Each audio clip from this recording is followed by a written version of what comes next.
우리는 왜 혼자 있는 걸 불편해할까요? 생각해보면 사람들이 누군가와 함께 있으려 하는 이유가 꼭 그 사람이 좋아서만은 아닐 때가 있어요.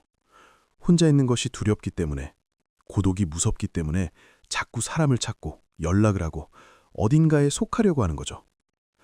스마트폰을 들여다보는 것도 SNS를 계속 확인하는 것도 어쩌면 그 공허함을 채우려는 행동일 수 있어요. 아무도 없는 방에서 혼자 조용히 앉아 있다는 게 생각보다 많은 사람에게 꽤 견디기 힘든 일이거든요. 그런데 저는 오늘 이런 질문을 드리고 싶어요.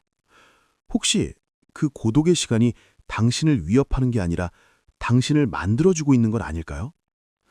뛰어난 개성을 가진 사람들, 자신만의 색깔이 뚜렷한 사람들을 보면 공통점이 있어요.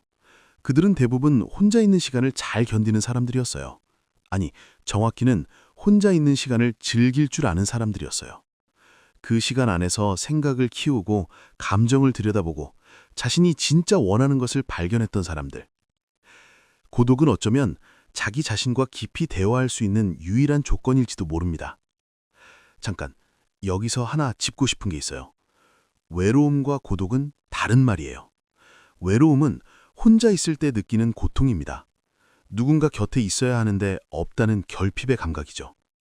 반면에 고독은 혼자 있는 그 순간이 오히려 편안하다는 것을 나타내는 단어예요. 같은 혼자인 상태인데 어떤 마음으로 그 시간을 대하느냐에 따라 전혀 다른 경험이 되는 거예요. 외로움은 채워야 할 무언가를 찾게 만들지만 고독은 이미 가진 것 안에서 충분함을 발견하게 해줘요. 자기 자신 안에 이미 많은 것을 가진 사람은 타인에게 그렇게 많은 것을 기대하지 않아요. 내면이 풍부한 사람은 바깥에서 끊임없는 자극을 구하지 않아도 되니까요. 그 사람의 즐거움은 이미 자신 안에 있거든요. 반대로 내면이 텅 빈 사람일수록 외부에서 계속 무언가를 가져오려 해요. 관심, 인정, 칭찬, 그리고 사람.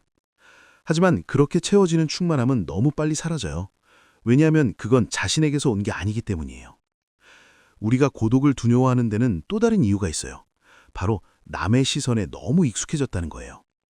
어릴 때부터 우리는 다른 사람이 나를 어떻게 볼지를 기준으로 행동을 맞춰왔어요. 칭찬을 받으면 기분이 좋고 비판을 받으면 무너지는 경험을 반복하면서 어느 순간 내 행복의 기준이 내 안이 아니라 밖에 있게 된 거죠. 누군가의 한마디에 하루가 흔들리고 좋아요 숫자에 기분이 달라지고 내가 어떻게 보일까를 생각하느라 정작 내가 뭘 원하는지를 잊어버리는 것. 이게 얼마나 피곤한 일인지 경험해 보신 분들은 아실 거예요. 그 남의 시선이라는 것을 중심에 두기 시작하면 삶은 조금씩 자신의 것이 아니게 됩니다. 다른 사람의 기대에 맞추느라 인생에 꽤 많은 시간을 흘려보내게 돼요. 칭찬을 받으면 가볍게 받아들이고 비판을 받아도 가볍게 흘려보내는 것.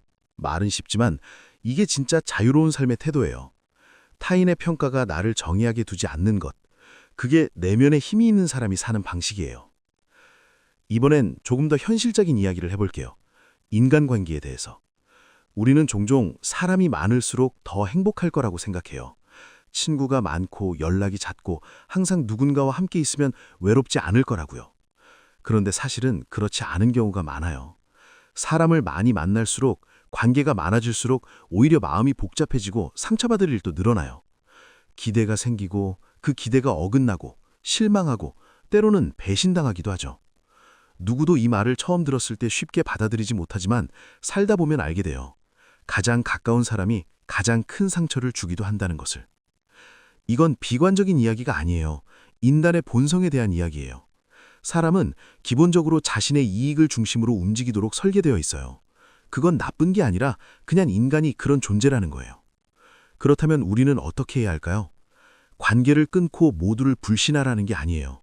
다만 기대를 낮추는 것, 모든 사람에게 전부를 주지 않는 것, 그리고 무조건적인 친절보다는 서로 고마움을 나눌 수 있는 관계를 선별하는 것. 그게 더 현명한 방식이에요. 진짜 감사함을 아는 사람과 함께할 때 관계는 소모가 아니라 채워지는 경험이 됩니다. 그런 사람을 찾고 그런 관계를 지키는 게 훨씬 더 가치 있는 일이에요. 다시 고독으로 돌아와 볼게요. 고독을 사랑하는 건 하루아침에 되는 일이 아니에요. 특히 젊을 땐 더 그래요. 혼자 있는 시간이 어색하고 뭔가 잘못된 것처럼 느껴지기도 하죠. 하지만 고독과 함께 있는 시간이 쌓이다 보면 어느 순간 그 시간이 오히려 가장 편안한 시간이 된다는 걸 알게 돼요. 마치 물을 만난 물고기처럼 자연스럽게요. 혼자 있는 시간에는 내가 진짜 무엇을 원하는지, 언제 행복한지, 어떤 사람이 되고 싶은지를 들여다볼 수 있어요. 그건 아무리 많은 사람과 함께 있어도 찾을 수 없는 것들이에요. 그 탐색은 오직 나 혼자만이 할 수 있어요. 그 시간 안에서 창의적인 아이디어가 나오고 스스로에 대한 이해가 깊어지고 흔들리지 않는 중심이 만들어져요. 외로움을 다른 사람으로 채우려 하지 말고 먼저 내가 스스로의 벗이 되어주세요. 자신을 좋아하고 자신과 함께 있는 것을 즐기는 사람. 그런 사람이 되었을 때 굳이 애쓰지 않아도 주변에 좋은 사람들이 자연스럽게 모여오게 됩니다. 내가 꽃이 되면 나비는 알아서 찾아오는 법이에요. 오늘 이야기 어떠셨나요? 고독은 결핍이 아닙니다. 자신을 발견하는 과정이에요. 인생의 위대한 것들은 대부분 조용히 혼자인 시간 속에서 만들어졌어요. 깊이 있는 생각, 단단한 자아, 흔들리지 않는 삶의 태도 모두 고독이라는 토양에서 자라났어요. 남의 시선에 지치셨다면 오늘은 잠깐 그 시선들을 내려놓아 보세요. 당신이 어떻게 보이는지보다 당신이 어떻게 느끼는지가 더 중요하니까요. 그리고 혼자 있는 지금 이 시간을 조금 다르게 바라봐 주세요. 이건 아무도 없는 시간이 아니에요. 오롯이 나 자신과 함께 있는 시간이에요. 강한 사람은 고독을 견디는 사람이 아니라 고독 안에서 자신을 찾은 사람입니다. 오늘도 들어주셔서 고마워요. 지금까지 서단계 서봉이었습니다.